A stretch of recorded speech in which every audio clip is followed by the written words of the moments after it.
Colorado, in the heart of the USA, is the home of Dr. Temple Grandin, the most important woman in the US livestock industry. Temple teaches animal science at Colorado State University and has designed or redesigned 2/3 of all livestock handling facilities in this kingdom of burgers and steaks.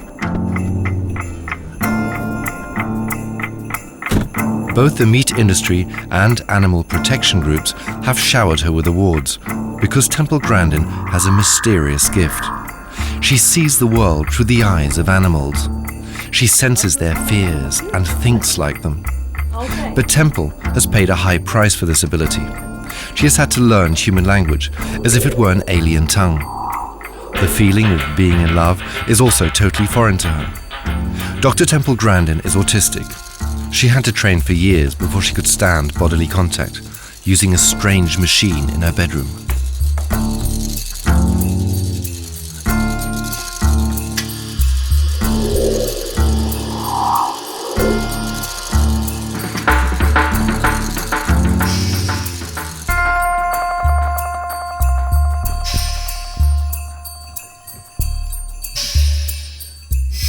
See, I can adjust the pressure by pull it all the way back, it squeezes me.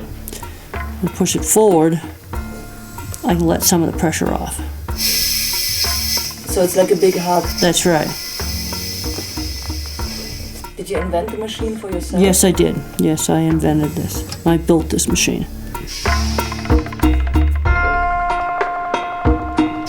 Now, there's a lot of autistic kids that can't stand to be touched, and then if you work on desensitizing them so they'll like being, touched, then they'll get to like it.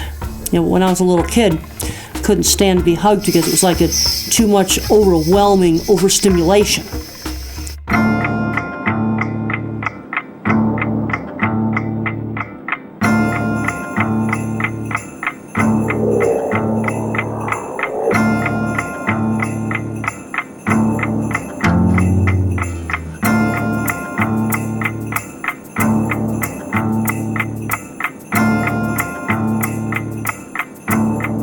The human brain is the most mysterious piece of matter on Earth. 100,000 million neurons determine who we are and what we do. But it's only now, in the 21st century, that brain scanning technologies enable scientists to watch this peculiar thing in our head while it's actually thinking.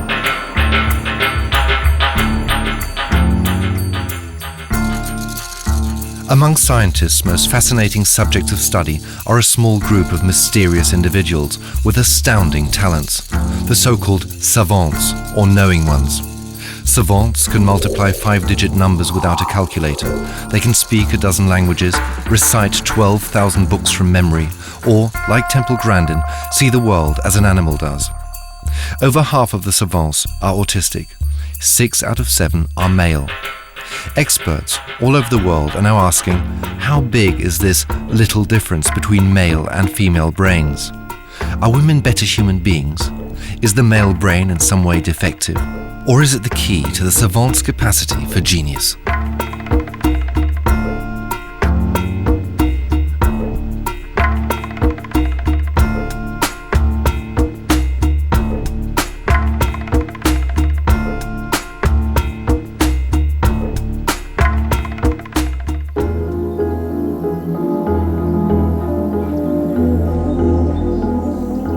Cambridge University was founded in 1209. It has spawned more Nobel Prize winners than any other university in the world. And through its ancient corridors wander the spirits of grand Cambridge dons like Charles Darwin and Isaac Newton, minders of an 800-year-old tradition of scientific excellence. Maybe that's why the house porters still wear bowler hats. Here, one of the world's most renowned experts on autism has put forward a new theory of gender differences. Seen statistically, women have an E brain, whereas men have an S brain. E, says Professor Simon Baron-Cohen, stands for empathy, the ability to sense what others feel. S stands for system, i.e. cars, machines, computers, or stamp collections. Simon Baron-Cohen studies autistic people who have serious problems with language, communication, and human closeness. Baron-Cohen's conclusion: autism is male logic at its most extreme. People with autism have difficulties with empathy, so they're below average in understanding other people's feelings. But at the same time, they have a very strong interest in systems. It could be mathematics, could be music, could be drawing, or collecting things.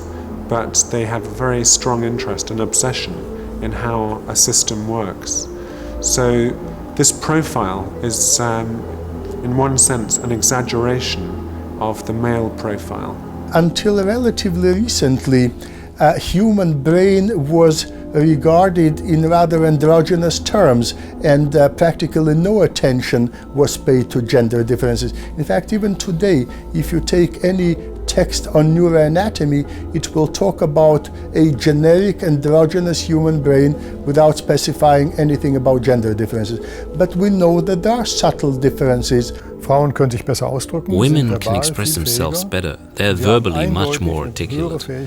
They definitely have more talent to be diplomatic, to approach groups, to find out what other people want. Men have much more problems with empathy. Not only less affinity, but severe difficulties, which is the first step towards autism. Dr. Temple Grandin was diagnosed as autistic in 1950. Her parents were advised to put her into an institution for the mentally retarded. Today, she lectures livestock handling at the University of Colorado. She has designed slaughterhouses and livestock handling facilities all over the world. She's been listed in the who's who of American women since 1990. But it's probably an S-brain, the super male systemizing brain of an autist that's ticking away in her head.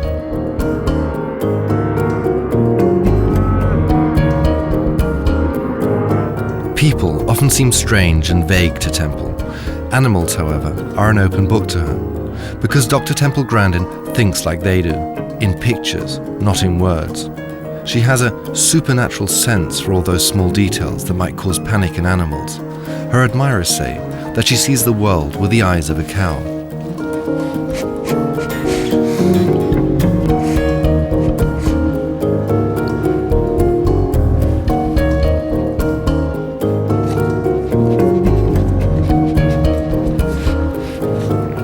In dozens of books, articles and DVDs, Temple Grandin has made the feelings of animals and people with autism intelligible to us. Her last book sold over 100,000 copies in the US alone. But human facial expressions are still like a closed book to her. Her brain circuits are simply not wired to read them.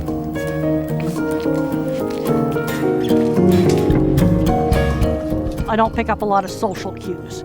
I mean, I had to learn. I didn't even know that people had all these little eye signals until I read about them in a book 10 years ago. I did not even know that existed until 10 years ago when I read Simon Baron-Cohen's book, Mind Blindness. Watched over by her hero, Albert Einstein, Temple answers countless phone calls every day about livestock and autism. Yes, hello? Hi. This is Temple Grandin. Awards and stickers from the many conferences where she's lectured serve as an everyday reminder to Temple of how she managed to refute the diagnosis of doctors. Big burger chains have engaged her as a consultant because Temple thinks in 3D, not in words. She can test run the design of a slaughterhouse like a video in her head before it is built. Really can't give out them. Well, McDonald's. Let's talk about the restaurant. Foreign languages and mathematics are the only fields where she cannot picture anything. And yet, her brain has something in common with the calculating genius Albert Einstein. Einstein would be labeled autistic today. He had no language till age 3. He was very much not social. He would spend all day lining up blocks, typical kind of autistic behavior. If you got rid of all of the genetics that causes autism and Asperger's, you wouldn't have any scientists. We wouldn't be in this house right now that's got electric lights, because the really social people don't do the engineering sort of things. A little bit of this genetics can give you a brilliant scientist. But if you get too much of the genetics, then you have a person that remains nonverbal and is very low functioning. Because you got to think about it.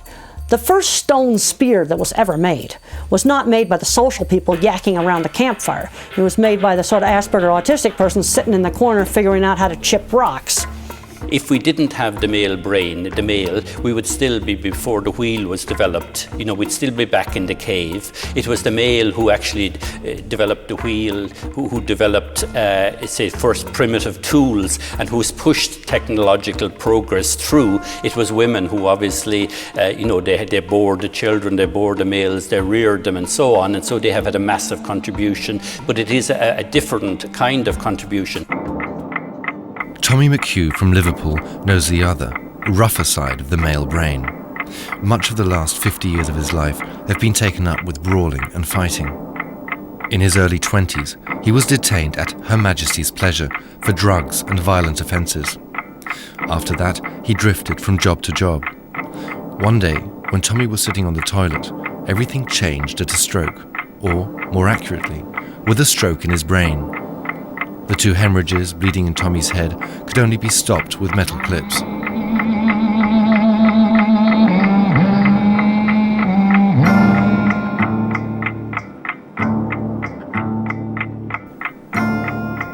Ten days later, Tommy was sent back home to a new life, and to a wife whom he no longer recognized.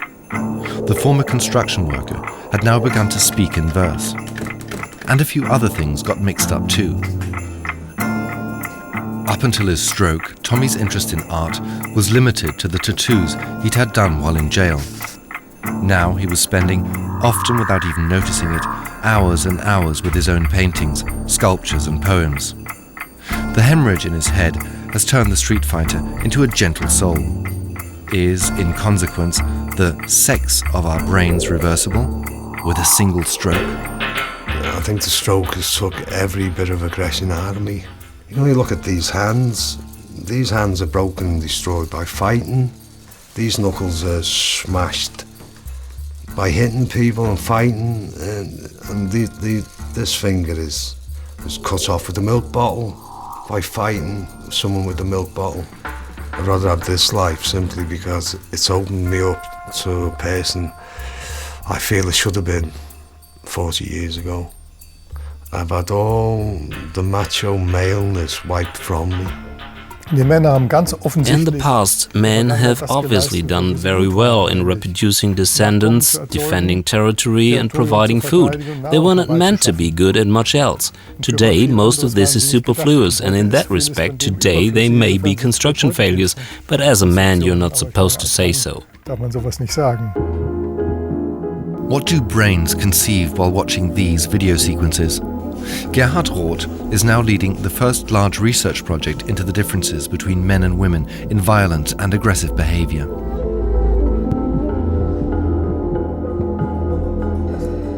Test subjects are being played hundreds of video sequences while lying inside brain scanners. Some scenes are neutral, some are enjoyable, some are bluntly violent. The perspective switches between being the offender or the victim. Magnetic resonance imaging shows which brain areas are activated by which scenes. It is still an open question if these studies at the universities of Bremen and Magdeburg will find similar huge differences between male and female brains as they found in Cambridge. Are women really the gentler sex? Do they show more sympathy with potential victims? Or is it rather that their brain has learned that, as a woman, physical violence doesn't really pay? Neuroscientists Thorsten Fehr and Daniel Strüber still face more questions than they have answers. If you look at the crime statistics, you will come to the conclusion that blunt violence is clearly a male domain. But the question is, how do you define violence? What about mobbing at work? It's been a hot issue for a few years now, but it doesn't appear in the statistics. If you add up all these violent deeds of daily life, we might come to a different conclusion. I mean, would you consider the withdrawal of love from your partner as violence? Men show their violence bluntly, their aggression is expressed in physical violence. Women, on the other hand, transform their aggression into violence in relationships. This is quite typical, being snappish, nagging, criticizing, making other people's life difficult, poisoning. This is female. So it's not open physical violence, but rather a subtle one. Planned murder by poisoning is a female thing, while banging someone on the head without thinking is typical male.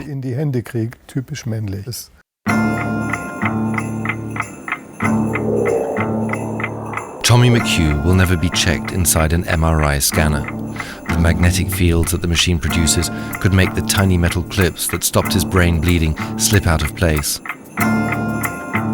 The tests that were carried out directly after his operation didn't show anything unusual. Yet after his stroke, Tommy is a completely different man. He's no longer driven by unrestrained aggression, but rather by an odd compulsion to artistic expression. Tommy no longer speaks with his fists, but just as maniacally, with his poetry and painting. But as his memory gradually returns, Tommy wonders every day who he really is. Yesterday's macho man, the sensitive artist he is today, or a mere puppet in the hands of his brain.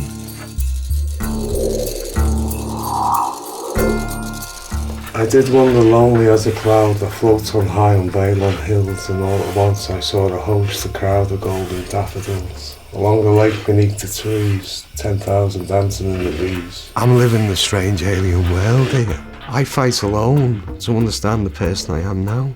The artist that you see, the human being that you see. It's a learning lesson for me every day of my life, and it's valuable. It's just difficult for me to get understanding from many other people. Motivated neuron psychologist somewhere, a motivated man who wants to interpret the clip in the coil in the brain here, to understand that it's not just me got this, we've all got it. In 20 or 30 years' time, they'll come out with a mental think uncapped, they'll plug it on your brain, you'll be able to be an artist, or a kook, or a ballet dancer, or rock and roll. You already know my voice. I'm Ben Gash, the voiceover artist for this series, a painter and musician from Berlin. But this time, I'm not your only travel guide. No, I was asked to be part of this voyage into the brain too. I'm Susanna Dubruskin, a voiceover artist and musician from Cologne. And as is often the case when men and women arrange to meet, something goes wrong. Of course, I'm standing at Potsdamer Platz, as agreed. And I'm waiting at Zoo Station, as agreed. Men may have a better sense of direction, but we are much more articulate.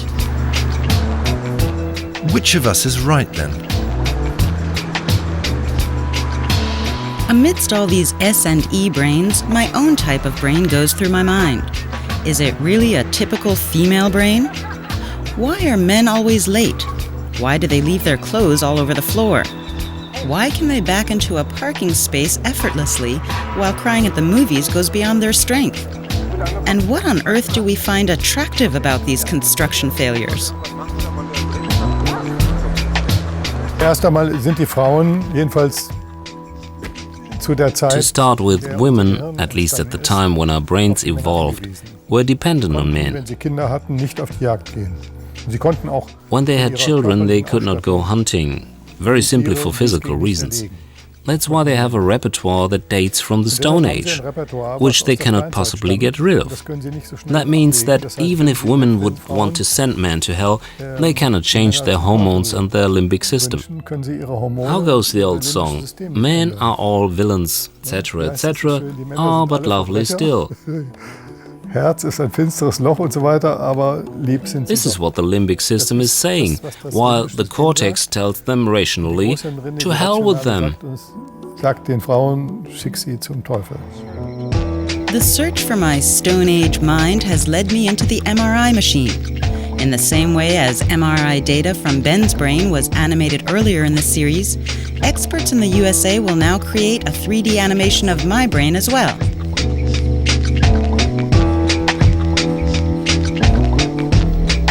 What you are going to see on your TV screens are our actual brains, which were scanned in Magdeburg and then computer animated in New York.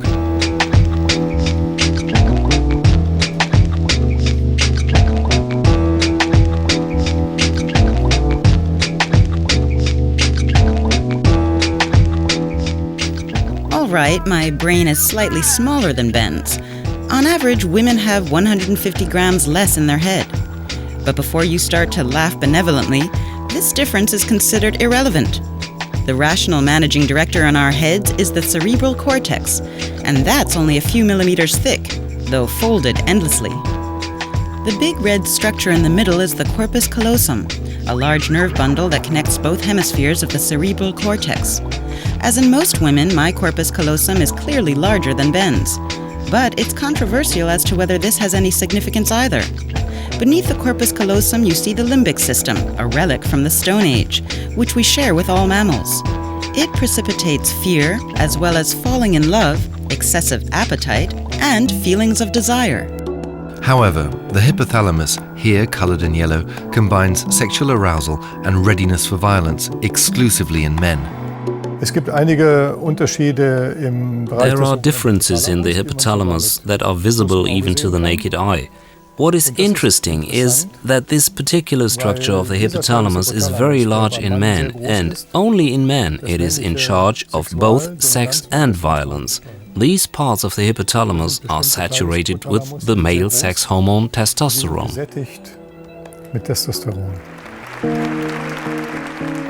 Today, experts believe that the defective circuitry seen in autism is partly due to the disastrous effects of testosterone. Temple Grandin knows all the details of this latest research work. The celebrated heroine of all autism organizations is lecturing today in Green Bay, Wisconsin, to an audience of over 1,000 people. Among them is Dr. Darrell Treffitt, who won an award as one of the 100 best doctors in the USA. His special field of research, savants like Temple Grandin. Over half of these rare talents have autism and therefore enormous problems communicating. Temple herself did not speak a word until she was 5. She acquired her own mother tongue as systematically as one would learn a foreign language, and she can now lecture for 90 minutes without problems. But faces are still a riddle to her. The culprit is probably a defect in the left hemisphere of her cerebral cortex, triggered by testosterone. The left hemisphere completes its development later than the right hemisphere in the fetus, in the developing human. So it is at risk or exposure for a longer period of time than the right hemisphere to anything that might be detrimental or damaging to it. It turns out that testosterone, the male sex hormone, is in some people detrimental to neuronal tissue. And so the male fetus, during the time that he's developing his secondary sexual characteristics, level of testosterone reaches levels as high as in an adult male. We have studied the levels of testosterone that the fetus produces, and both males and females produce it, but males produce much more. And we've measured it in the amniotic fluid in the womb, and then followed up the babies after they're born to see if the hormones predict anything about the child's later behavior.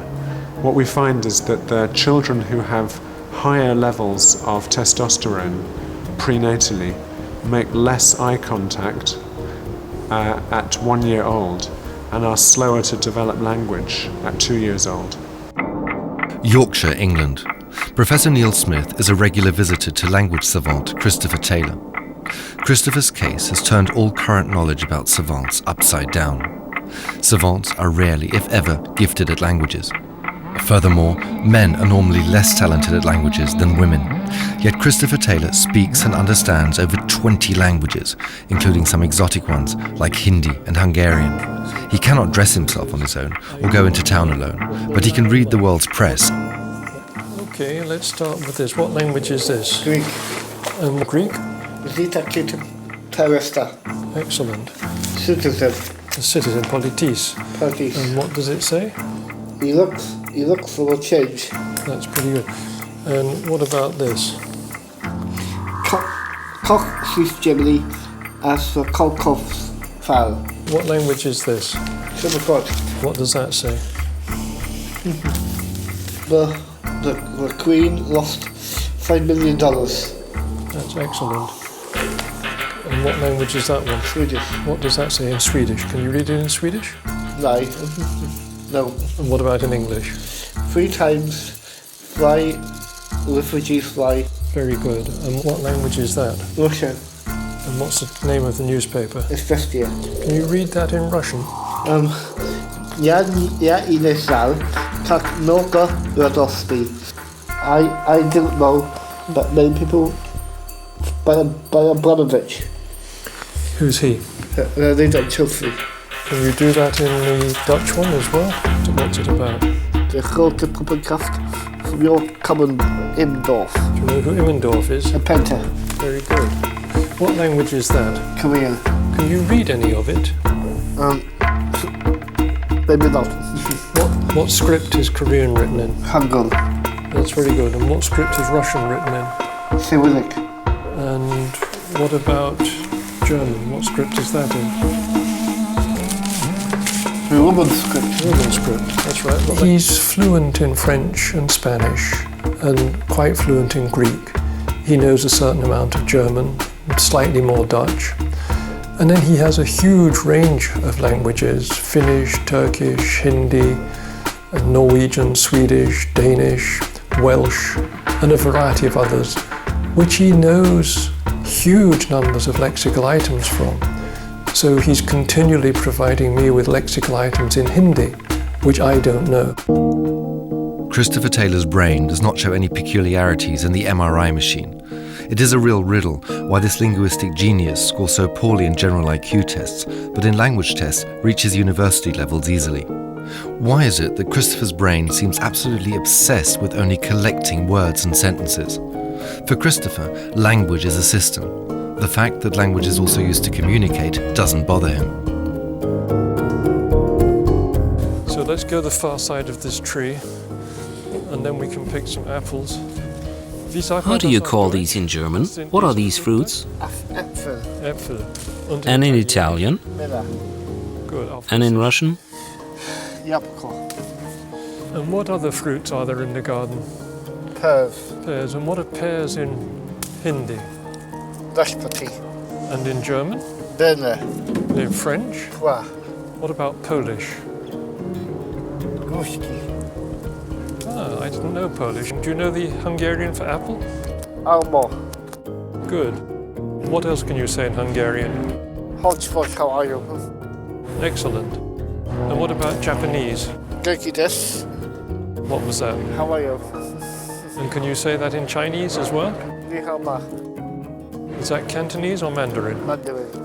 Good. In general, his memory is startlingly good, but only his memory for language.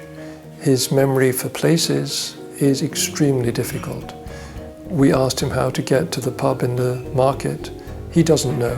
He knows where it is. He's been there 100 times. He's lived in this town for 20 years.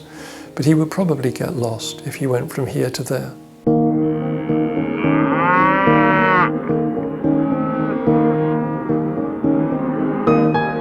Double J in Colorado is one of the countless American livestock handling facilities that were designed by Dr. Temple Grandin.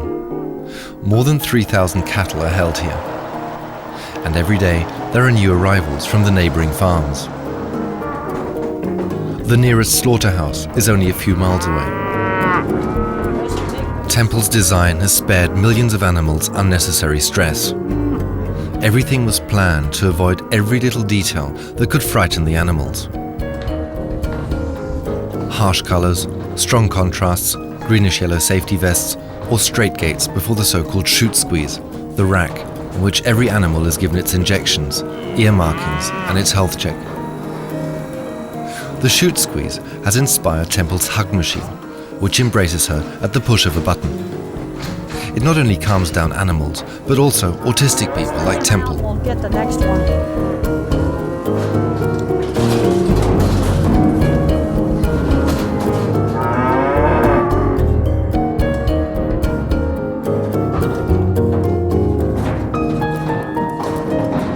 What's similar is fear is their main emotion. That's the same as me.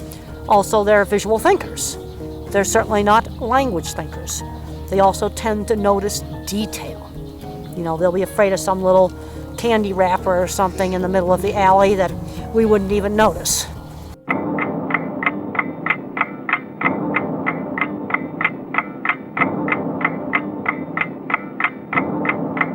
Skyscrapers are a passion for the French artist savant Gilles Trahin from Cagnes-sur-Mer on the Côte d'Azur. Gilles spends 10 hours every day drawing them for his fantasy town Urville, and he's been doing this for the last 20 years. Gilles is autistic and fastidious down to the very last detail. He draws Urville in all its dimensions and perspectives. He builds up and he tears down. By now, his city has over 12 million inhabitants. But Gilles only knows very few of them, because his system, Urville, functions like all urban systems, incessantly and without real concern for the individual. 2 million people work in the banking neighborhood Futureville alone. But in Gilles' mind, Urville is not some science fiction city where everybody lives happily. Rather, it's a town on the Mediterranean in today's France. Gilles even studied history in order to give Urville an historical background. It was founded in the year 1200 BC by the Phoenicians and has been a university town since 1125. For a long time, it was a city-state. On the 16th of August 1944, it was occupied by the Nazis. Today, it is Europe's biggest city, with its biggest airport.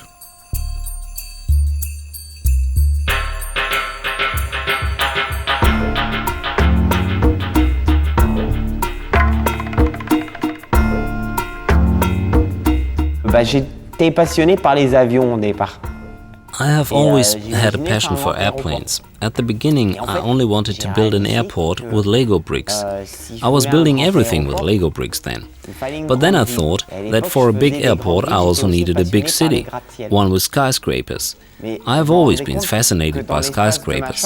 But my room was of course too small for a big airport and a big city, at least one made with Lego bricks. Then I thought to myself, why don't you draw one?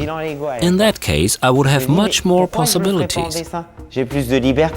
One of Gilles' drawings was published later on in the Washington Post. Then we really realized how special he was. Gilles had drawn New York, the Empire State Building, the streets of Manhattan, from all perspectives.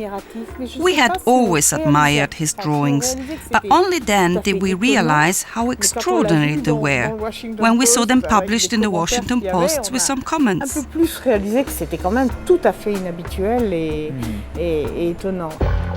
Gilles only spoke his first words when he was 3, and he did not say mum or dad, but airplane.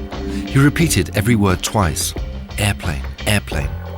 When he was 5, Gilles discovered the existence of prime numbers, and also how to draw in 3 dimensions.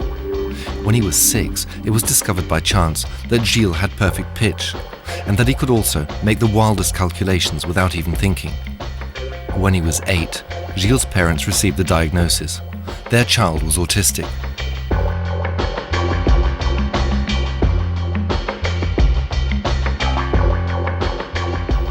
Yet about 3 years ago, the most amazing thing happened in the life of savant Gilles Trahin. He fell in love with Chri, an Asperger's autist with a consuming passion for mathematical formulas. Since then, they have been an inseparable couple. Gilles' mother can hardly believe that her son has made it, that he is really sharing his life and his apartment with a woman. And they are both very happy. Catherine, what are we going to eat tonight? There's some ravioli in the fridge that you bought this morning. Oh yeah, that's right. I think there are also sausages with herbs. Catherine is working on a mathematical proof. For any conceivable map, for instance of the United States, only 4 colors are needed to avoid any 2 neighboring areas of the same color being placed next to each other. This fact has already been acknowledged by mathematicians and mapmakers. But why is this so? No one has been able to prove it mathematically yet. Catherine, though, dropped out of her PhD in mathematics after a year. She could not cope with daily life at university because her brain does not understand how normal people tick. Facial expressions, irony, puns, all this is completely strange to her. When neuronormals, I call you neuronormals, see a triangle or a circle, they always make up stories about people. A triangle relationship, a circle of people, something like that. For me, a triangle is a triangle, a geometrical shape with 3 sides.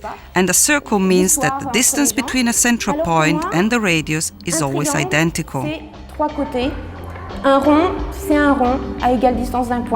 kind of mind that a person with autism has as a result of their genes may be very well adapted to the information age, because after the information revolution, the computer, we now have to think in much more precise ways, in digital ways, and the autistic mind may be much more suited to thinking in this very precise way. Seen from a digital point of view, Ben is simply showing me the beauties of Berlin. But as neuronormals, we're actually chatting about all the world and his wife. And there are always 2 levels of conversation. One thing is what we say, the other what we really mean. Ben and I are simply colleagues brought together accidentally by a film about the human brain. Maybe we will never see each other again, but something in our heads ensures that we are on the same wavelength from the outset. No matter if we single out sushi, friends or lovers, our brains make us fall for something or someone in a split second, or not. 100,000 million neurons process the incoming data and compare it with our memories or delusions. Whether I like fish or blondes, my body is only obeying neurochemical reactions in my head, which label everything I perceive with an emotional tag.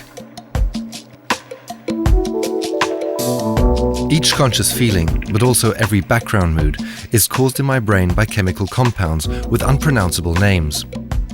When I fall in love, my brain pulls out phenylethylamine, a molecule producing a natural high, whose ecstatic effect disappears very quickly.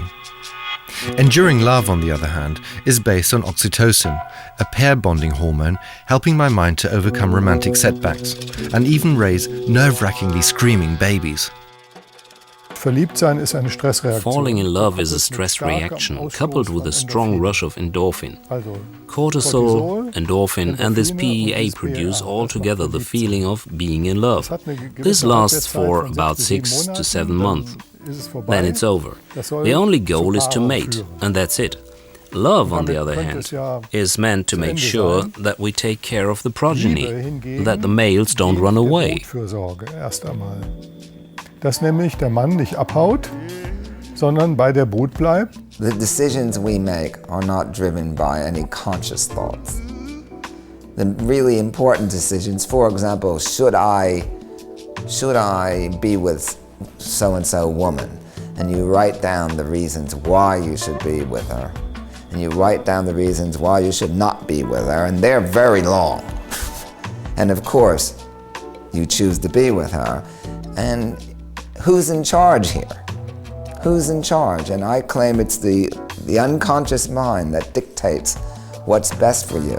It's the unconscious mind that actually tells you and dictates to you what you're going to do and what your preferences are. And that's the thing to understand. Consciousness is almost like an afterthought. I mean, some argue we don't even have it. It's just kind of a PR exercise in the brain of letting you think you're involved. Brains are also being fooled here at the University of London. Test subjects are being placed by German scientist Tanja Singer into a peculiar situation. They are put together with 2 actresses for a period of time in a test group without knowing that the 2 are in on the act. One of the actresses plays the nice type, while the other plays an unfair and unpleasant character. At the end of the test, things get serious. While the real test subject is lying inside a computer scanner and her brain reactions are being recorded, she has to watch her 2 new acquaintances having painful electric shocks inflicted on them.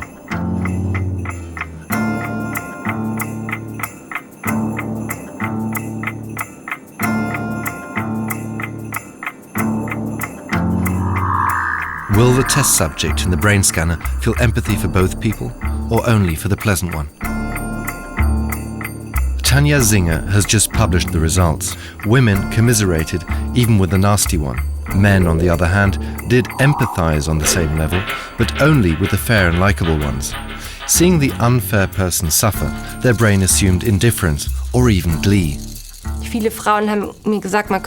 Many women have told me that you could probably reverse this pattern. If, for instance, some women were put in the situation where they could hurt someone psychologically who has previously hurt them in their private sphere, let's say they betrayed them or hurt a child or something like that, then women would get the same feelings of revenge. And when the medium of revenge is not pain but rather exposure, psychological exposure, and we would scan these women while realizing that this type of revenge has worked out, then the same brain areas would be activated, those that are sensitive to rewards.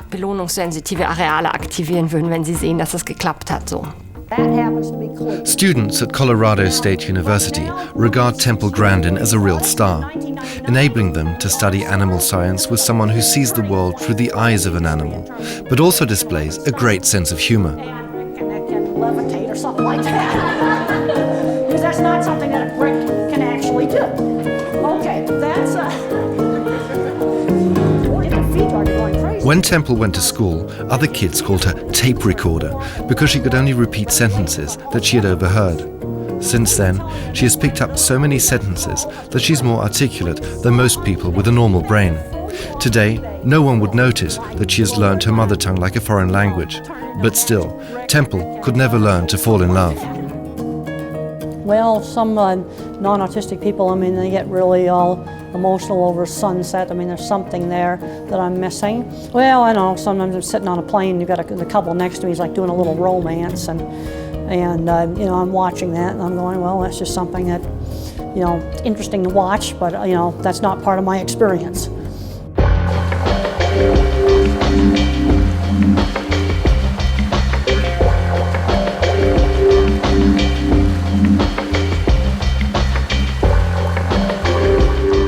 It is a relief for Gilles and Catherine to have finally found somebody with exactly the same view of the world, abounding with details, but clear and unambiguous.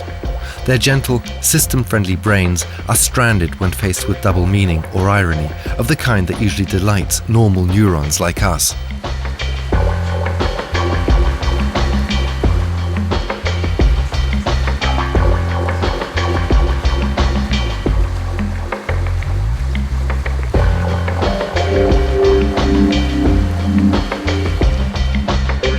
On the Côte d'Azur, a few minutes' drive from Gilles and Catherine's apartment, stands the Palais Bulle, built for fashion designer Pierre Cardin by architect Antti Lovak. It's all futuristic architecture with nothing but geometric shapes. It could almost be a tribute to Gilles and Catherine's perfect world.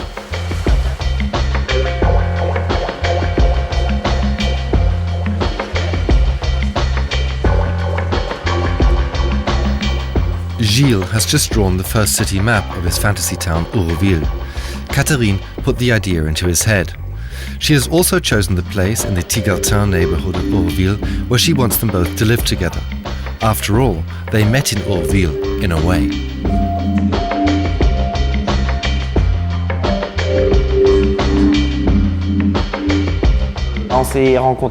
We got to know each other when she sent me an email.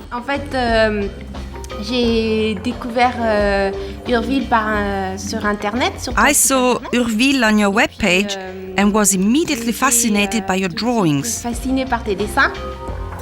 Et puis, je t'ai envoyé un email. So I sent you an email where I wrote that I would have loved to live in Tigartin, which lies somewhere over there. Yes, but the plan is constantly changing. You have to be careful. Catherine Moët has a university degree in mathematics, but while she was studying for her PhD, she finally lost her nerve. Being autistic, she takes everything at face value. She never interpreted the question of a fellow student if she wanted to go to the cinema with him as an amorous advance.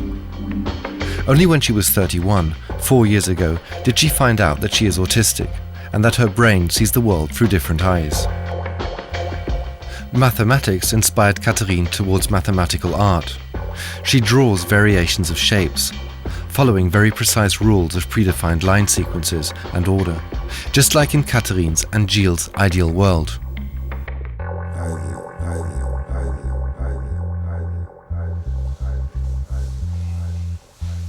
Si j'avais été un garçon qui If I had been a boy who spent all his time with mathematics and music, then people would have said, what a little genius. But a woman who does exactly the same thing is considered very weird. Individuals may be typical or not typical for their sex, and it can actually guard against stereotyping. That if we study sex differences, we realize that there's nothing from your sex that you can say about an individual. In fact, you have to take each individual on their merits. Does our brain determine who we are? Our memories? Our bliss? What exactly does this extraordinary thing in our head keep in mind? Throughout our lifetime and in the course of evolution? And what would I be willing to swap? While Suzanne and me rummage through old pictures, all sorts of memories and emotions come to the surface. Looking at childhood photographs, we're all scanning the faces of people first. What would happen if they ceased to mean anything to us? Das Gehirn, zumindest unser Our brain, at least our conscious brain, is extremely dependent on resources. Most of our intelligence is invested in our social intelligence, in guessing what other people want from us and how they expect us to behave. If all this doesn't work, resources are set free, for instance, for mathematics or space orientation. Habe ich Ressourcen, die ich jetzt in andere Fähigkeiten reinstecken kann, zum Beispiel in Mathematik oder in Raumorientierung. The space in our heads is limited, and each of us uses this space differently. In MRI machines, scientists discover ever more differences between male and female brains. Yet the meaning of these differences sometimes dwindle in importance. Ben and I were asked to calculate while lying in the MRI machine. Our results are absolutely average. My brain, in blue, not only activates more regions than Ben's does, but also different ones. Like many other women, I do calculations by using an additional area directly above the cerebellum. Yet when men and women do equally well in arithmetic, they reach the same results in the same time. Only their paths are different.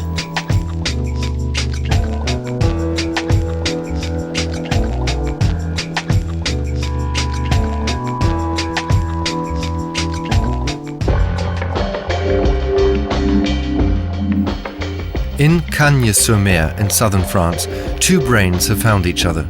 Two brains which, according to Simon Baron-Cohen, are system brains. So what? Gilles and Catherine are autistic, and their love is as genuine as any couple's. But unlike ordinary couples, they can't do regular jobs and have to live off disability benefits. However, there has been an increase in jobs where autists have an advantage, like computer programming. Hence, they meet in the workplace, and this might explain why more autistic children are born, since there is a hereditary factor. Temple Grandin has more than mastered her life. She has made a difference, explaining the inner world of autistic people, and shielding animals from unnecessary suffering. Temple is a star. Christopher Taylor now also devours Korean newspapers, and maybe his brain is happy that way, even if he will never travel to Asia.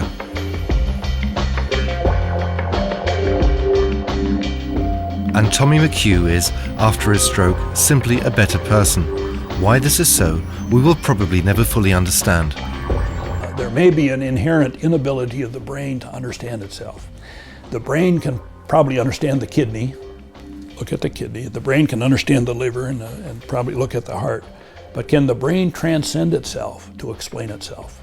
There may be an inherent limitation. I don't know. My own feeling is that there probably is, that the brain may be unable to fully understand itself, because to do so it has to transcend itself, and we'll see over time whether that happens or not.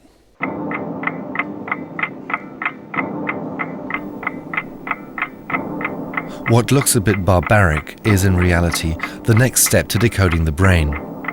In Berlin, at the Fraunhofer Institute and the Charité Hospital, scientists have developed a type of man-machine.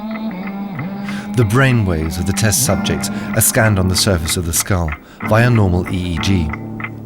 The extraordinary result is that the test subjects can move the cursor of a normal computer by willpower alone.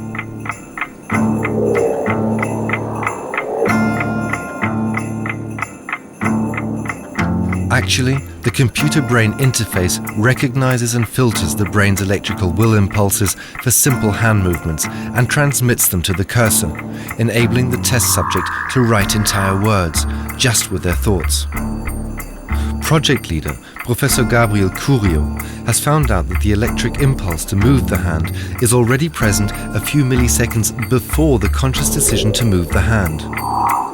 Who then triggers the impulse, the thought? If it is not our consciousness, who or what else?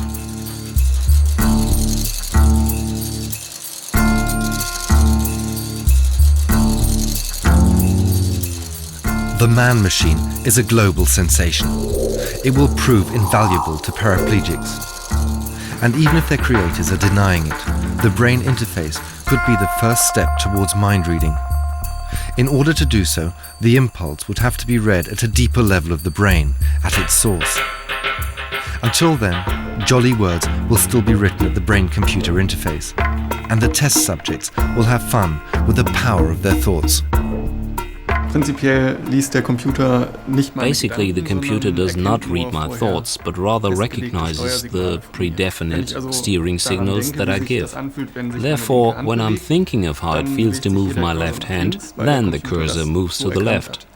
When I imagine that my foot is moving, then the cursor moves to the right.